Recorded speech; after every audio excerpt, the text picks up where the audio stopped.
네, 취재부터 뉴스까지 한 큐에 전해드리는 시간입니다. 취재 수첩 생생타임즈 시간이고요. 오늘은 스테이블 코인에 대한 이야기 좀 나눠보도록 하겠습니다. 한국경제신문 강영현 기자 전화로 연결하겠습니다. 기자님 나와 계십니까? 네, 안녕하세요. 네, 안녕하십니까. 저희 앞서서도 살짝 다뤘었는데요. 카카오페이가 최근에 주가가 많이 올랐는데 거래 정지까지 됐었다. 이 소식은 또 처음 들어보네요. 어떤 상황입니까? 네, 어제도 이제 장중에 11만 4천 원까지 오르면서 52주 신고가를 새로 쓰기도 했는데요. 예. 오늘은 24일에 이어서 또 하루 거래 정지가 되어 있습니다. 투자 경고 종목으로 지정됐음에도 주가가 지속적으로 상승을 해서 카카오페이를 투자 위험 종목으로 지정했다라고 오늘 한국거래소가 공시를 한 건데요. 예. 지정일 하루 거래 정지가 되는데 만약에 오늘 거래가 다시 내일 거래가 재개된 후에도 주가가 추가로 급등을 하게 되면은 또 다시 하루 매매 거래 정지가 될 수도 있습니다. 네. 왜 이렇게 뛰었나 하면은 말씀하셨다시피 워낙 스테이블 코인 테마주로 묶였기 때문인데요. 3만 원대였던 카카오페이는 워낙 스테이블 코인 테마주로 묶인 후에 9만 원대까지 뛰었습니다. 이재명 대통령이 원화 기반 스테이블 코인 도입을 공약하면서 이제 오프라인 결제 그리고 송금 인프라를 갖춘 카카오페이 그리고 카카오뱅크 이것들이 이제 대표적인 수혜주로 주목을 받고 있는데요. 특히 카카오페이 같은 경우에는 대표적인 수혜주로 꼽힙니다. 이제 블록체인 기반의 디지털 자산인 스테이블 코인이 도입될 경우에는 신용카드나 계좌이체보다는 이제 낮은 수수료와 빠른 결제를 할 수 있게 돼서 지급 결제 시장이 크게 성장할 것이라는 분석이 나오기 때문인데요. 또 카카오페이는 최근에 이제 스테이블 코인 관련 상표권을 출원한 데다가 선불 충전금 규모가 크다는 이유로 해서 이제 테마주로 떠올랐습니다. 예. 카카오페이 말고도 이제 카카오 그룹주가 대부분 최근 상승세였는데 오늘 시장에서는 모두 하락세. 그러니까 카카오 게임즈, 카카오뱅크 모두 하락 출발했습니다. 알겠습니다. 지금 찾아보니까 카카오페이 주가가 5만 원대에서 9만 원대까지 며칠 만에 뛰었고요. 거래량은 거의 7배가 늘었네요. 무시무시합니다. 자, 스테이블 코인에 대한 기대감이 많이 작용했다는 건데 지금 금융권 전반도 이쪽에 관심을 많이 갖는 것 같아요.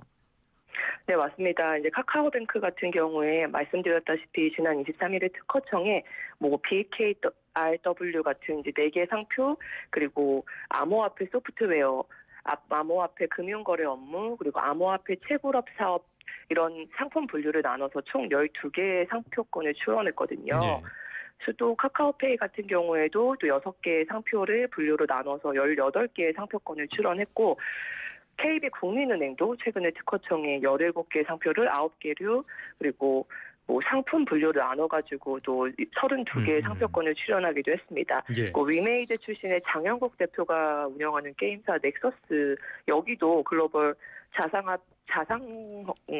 거래소인 바이낸스가 운영하는 블록체인 BNB 체인에다가 원화 기반의 스테이블 코인을 등록을 했고요. 또 국내에 상표를 출원하기도 했습니다. 또 이와 함께 그리고 미국 달러, 유로, 일본 엔을 기반으로 한 스테이블 코인 발행 의지도 밝혔는데요. 이렇게 지금 스테이블 코인에 대한 기대감이 워낙 높아지면서 카카오페이 같은 그런 스타트업 금융권뿐만 아니라 기존의 KB국민은행과 같은 이런 것들도 관심을 보이고 있는 상황입니다. 그 관심이 있는 건 알겠어요. 대세인 것도 알겠고. 그런데 저는 이 통화라는 거를 중앙은행이 아닌 다른 곳에서 발행한다는 것 자체가 좀 그것만 들어도 불안하고 위태로워 보이거든요. 우려의 목소리는 어떻습니까? 네, 맞습니다. 말씀하신 대로 이제 중앙은행에서 가장 우려가 큰데 우리나라 한국은행이 최근에 2025년 상반기 금융안정보고서라는 것을 냈는데 여기서 스테이블 코인의 확산에 대해서 이제 코인런, 결제 및 운영, 외환 거래 및 자본 유출이 그리고 통화 정책 유효성 등의 위험이 제기되고 있다라고 했습니다. 이게 무슨 말이냐면 먼저 한은에서는 스테이블 코인 가치 안정성 그리고 준비 자산에 대한 신뢰가 깨질 경우에 은행에서 이제 대규모 예금 인출 사태가 벌어지는 뱅크런처럼 일종의 코인런이 발생할 수 있다라고 했는데요.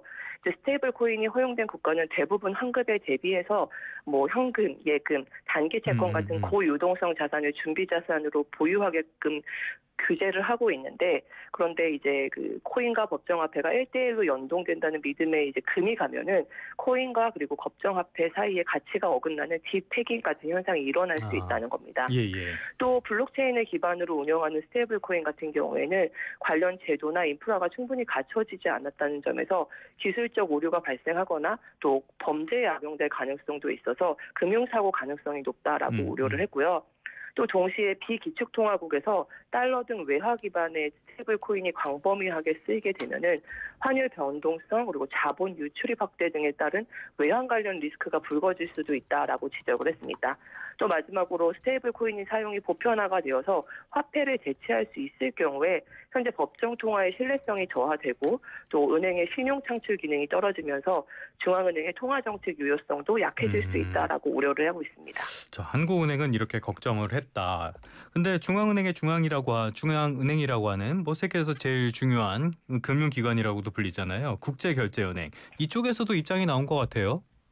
네, 국제결제은행도 경고 메시지를 내고 있는데요. 로이터 통신 등에 따르면은 BIS가 오는 29일에 발간 예정인 연례 보고서 초안에서 스테이블 코인이 통화 주권이 약화할 가능성과 투명성 문제, 그리고 신흥국에서의 자본 유출 위험 등에서 우려를 나타낸 것으로 나타났습니다. 예. 그러니까 스테이블 코인 같은 경우에 이제 안정적인 화폐 역할을 충족시키지 못하고 또 규제가 없어서 금융 안정성으로 통화 주권에 위험을 초래할 수 있다는 건데요. 그러면서 스테이블 코인이 가져올 불안을 막으려면 각국 중앙은행이 중앙은행 준비금, 그리고 상업은행 예금, 정부 채권을 통합한 토큰화된 통합 원장을 도입해야 한다라고도 했습니다. 그래서 이를 통해서 중앙은행이 발행하는 법정 화폐가 글로벌 결제의 주요 수단으로 유지가 되고 또 전 세계의 통화 채권이 동일한 프로그래밍할 수 있는 플랫폼에 효과적으로 통합될 수 있다라고 말했습니다. 전 잘 모르겠습니다. 전 너무 위험해 보이는데 실제로 스테이블 코인과 연동된 자산 가격 이거 벗어나는 경우도 굉장히 많이 관측이 됐었잖아요. 그런데 네. 이런 우려가 계속 나오고 있다는 점, 그거는 시장이 커졌다는 어떤 방증 같은 것 같기도 해요. 네, 맞습니다. 최근에 기사도 굉장히 많이 나와서 많이들 익숙해지셨을 텐데 그만큼 시장이 많이 커졌습니다. 한은에 따르면은 스테이블 코인이 가상자산 시장 내에서 주요한 거래 수단으로 정착이 되면서 글로벌 시가총액이 지난달 말 기준으로 했을 때 2,309억 달러까지 불어났는데요. 이게 주요 스테이블 코인 10종 기준입니다. 예. 그래서 최근에는 사용 범위가 가상자산 시장을 넘어서 가치 저장 수단으로 사용이 되거나 또 기존 결제 시스템과 결합해서 일상적인 거래에서도 활용되는 듯 다양하게 확장되는 추세인데요. 그래서 뭐 월급을 스테이블 코인으로 받는 외국인 노동자들도 많이 늘어나고 있다고 하고 이런 식으로 실질적으로 많이 쓰이고 있는 추세입니다. 그래서 미국, 유럽연합 등의 이제 주요국에서는 스테이블 코인 확대 흐름에 맞춰서 스테이블 코인 제도화하고자 하는 노력을 강화하고 있고요. 또 우리나라에서도 더불어민주당이 원화 스테이블 코인 법제화의 속도를 내고 있습니다. 지난 10일에는 이제 디지털 자산 기본 법안을 발의했는데 자기 자본 5억 원 이상의 요건만 충족하면은 은행뿐만 아니라 비은행 회사에서도 스테이블 코인 발행을 허용하도록 규정을 하고 있습니다. 요거는 조금 정말 뭐랄까요, 신중하게 법제화를 추진했으면 좋겠다라는 생각이 드는데 어쨌건 간에 지금 법제화 논의가 되고 있고요. 이런 상황 속에서 관련된 종목들, 테마주들은 막 엄청나게 급등을 하고 있고 이거 괜찮은 상황입니까? 네, 사실 이런 테마주가 너무 급등세다 보니까 주가 부풀리기 이런 것 아니냐 이런 의혹도 나오고 있는데요. 예. 왜냐하면 소위 원화 스테이블 코인 관련주 중에서 원화 스테이블 코인 사업을 본격적으로 준비하거나 구체적인 기술 구현의 단계에 있는 기업을 찾기 어렵기 때문입니다. 예. 그래서 시장에서는 그래서 일부 기업이 실체 없는 기대감을 과도하게 부풀려서 주가를 끌어올리는 데 이용하고 있는 것 아니냐라는 의구심도 커지고 있는데요. 뭐 앞서서 기업들이 상표권을 출연했다고 말씀을 드렸잖아요. 하지만 그 상표 등록 자체를 뭐 실질적인 기술 개발이나 서비스 상용화로 보기는 어렵다, 그렇죠. 무리다는 지적이 많이 있습니다. 그래서 블록체인 국내 기업이 상표 등록한 티커로 된 코인을 찾기 어렵다. 그러니까 그 상표 등록은 그냥 상징적인 수준의 조치에 불과하다라는 건데요. 또 일부 코스닥 상장사가 잇따라서 스테이블 코인 관련 업무 협약 보도 자료를 발표하면서 이제 테마 편승에 시도하고 있는 것 아니냐라는 의혹도 나오는데 몇몇 기업 같은 경우에는 그냥 단순히 의향서 수준의 협약만을 가지고 시장 기대를 자극하고 있다라는 비판도 받고 있습니다. 그래서 투자자분들은 조심을 하셔야 되는데요. 일각에서는 앞으로 이제 일정 조건을 갖춘 은행에 우선 허용을 하거나 참여 기업을 제한할 수도 있다라는 가능성도 나오거든요. 이럴 경우에 기존에 투자하셨던 분들이 굉장히 큰 손해를 볼 수가 있죠. 그래서 금융당국에서도 원화 스테이블과 관련해서는 아직 구체적인 정책 방향이 정해지지 않았다라고 하면서 투자자들에게 유의하라고 강조를 했습니다. 참 기억을 되살려 보면은 MB 정부 때 자원 개발, 자원 외교 강조하니까 어지간한 기업들은 다 사업 목적에다 자원 집어넣고 2차 전지가 또 열풍을 부니까 2차 전지 다 집어넣고 이런 일이 있었는데 비슷하게 반복되는 것 같습니다.